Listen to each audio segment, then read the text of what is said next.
Good afternoon, everyone. Good afternoon. Good afternoon. Good afternoon.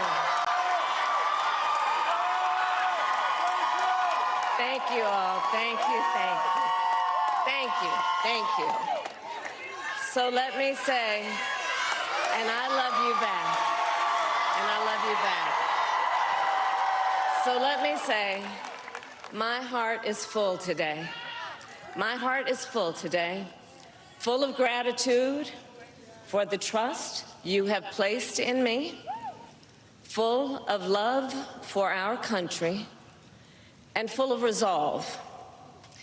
The outcome of this election is not what we wanted, not what we fought for, not what we voted for, but hear me when I say, the light of America's promise will always burn bright. As long as we never give up, and as long as we keep fighting.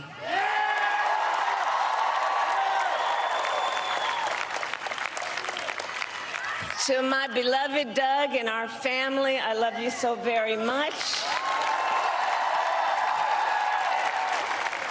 To President Biden and Dr. Biden, thank you for your faith and support.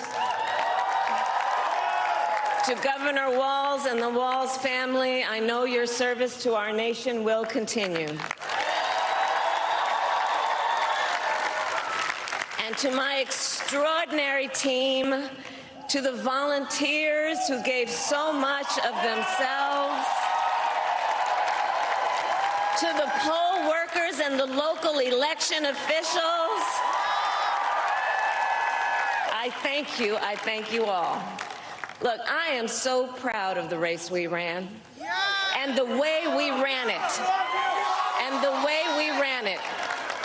Over the 107 days of this campaign, we have been intentional about building community and building coalitions, bringing people together from every walk of life and background, united by love of country with enthusiasm and joy in our fight for America's future. And we did it with the knowledge that we all have so much more in common than what separates us. Now, I know folks are feeling and experiencing a range of emotions right now. I get it. But we must accept the results of this election. Earlier today, I spoke with President-elect Trump and congratulated him on his victory. I also told him that we will help him and his team with their transition, and that we will engage in a peaceful transfer of power.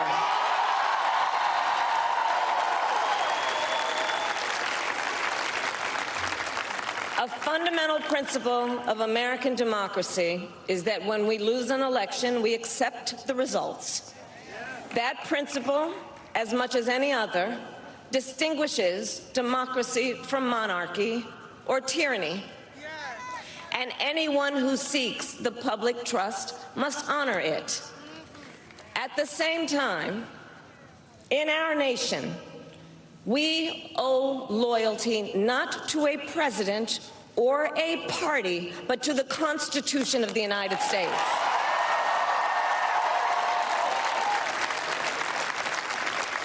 And loyalty to our conscience and to our God. My allegiance to all three is why I am here to say, while I concede this election, I do not concede the fight that fueled this campaign.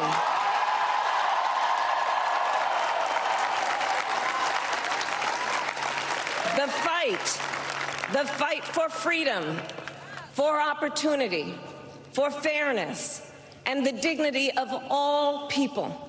A fight for the ideals at the heart of our nation.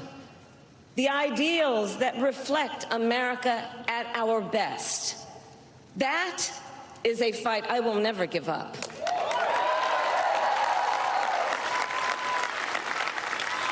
I will never give up the fight for a future where Americans can pursue their dreams, ambitions, and aspirations, where the women of America have the freedom to make decisions about their own body and not have their government telling them what to do.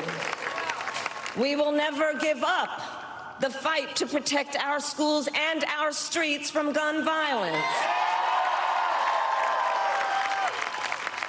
And America, we will never give up the fight for our democracy, for the rule of law, for equal justice, and for the sacred idea that every one of us, no matter who we are or where we start out, has certain fundamental rights and freedoms that must be respected and upheld.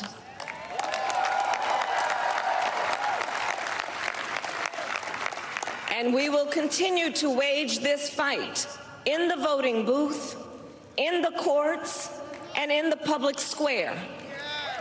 And we will also wage it in quieter ways, in how we live our lives, by treating one another with kindness and respect, by looking in the face of a stranger and seeing a neighbor, by always using our strength to lift people up, to fight for the dignity that all people deserve.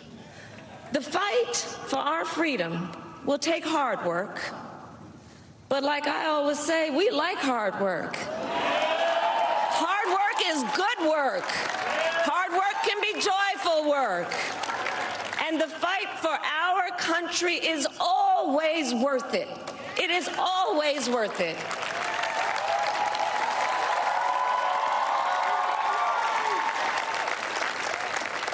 To the young people who are watching, it is...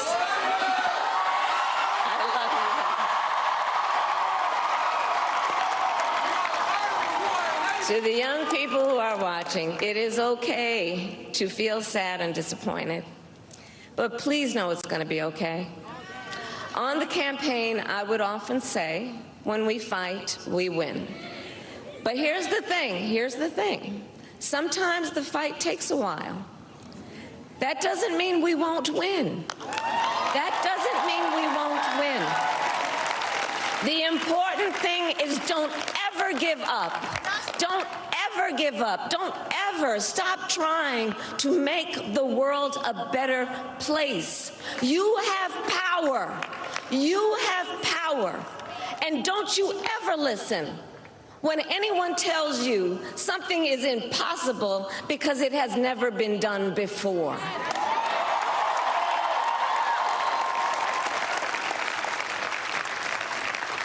You have the capacity to do extraordinary good in the world. And so to everyone who is watching, do not despair. This is not a time to throw up our hands. This is a time to roll up our sleeves.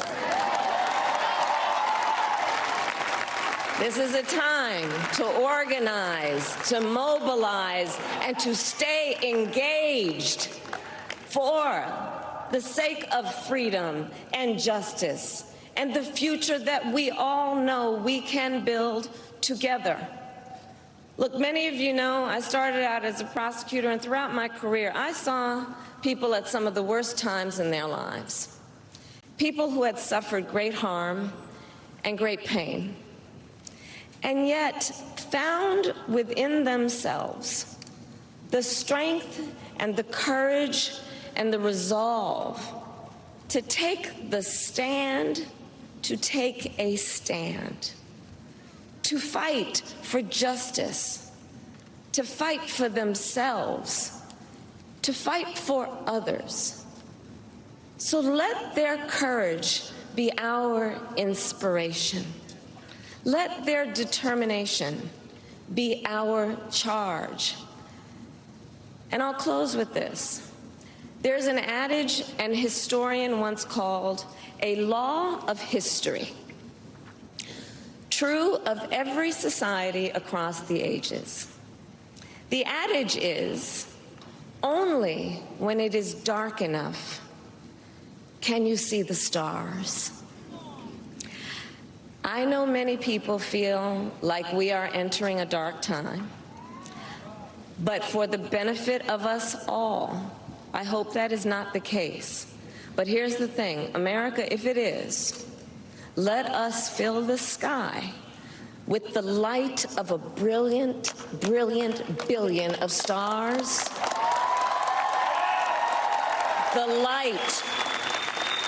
The light of optimism, of faith, of truth, and service.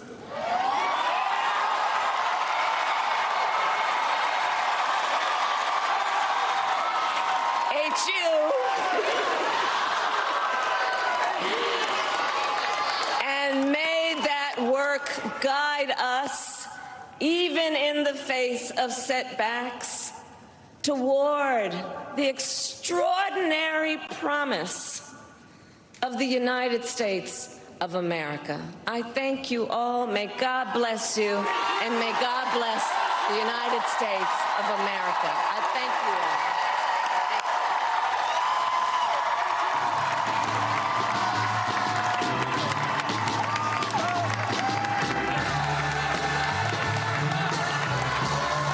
Thanks for watching. Stay updated about breaking news and top stories on the NBC News app or follow us on social media.